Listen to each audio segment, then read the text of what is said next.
Tässä tapauksessa salin lattiaan käytetään 6 moppia ja WC:n lattioihin 1 lattiapyyhkeen.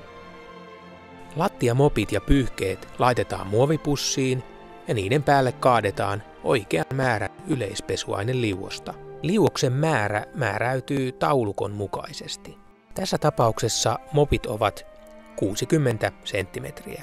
Kun ne nihkeytetään, pesiliuosta tarvitaan 0,6 desilitraa moppia kohden. Eli 6 moppiin tarvitaan siis 3,6 desilitraa, eli 360 millilitraa. Lisäksi lattiapyyhkeen nihkeytykseen vaaditaan 0,5 desilitraa liuosta.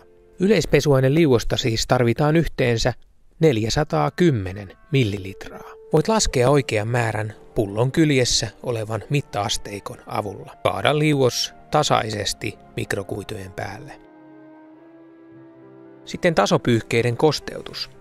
Tässä esimerkissä on vain 2 WC-istuinta.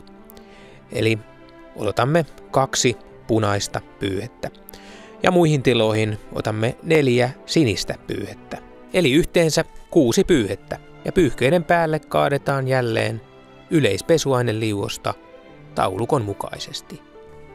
Kaada liuos tasaisesti mikrokuitujen päälle. Puristele hieman pussia kosteuden leviämiseksi ja anna moppien ja pyyhkeiden vetäytyä vähintään 10 minuuttia ennen niiden käyttöä.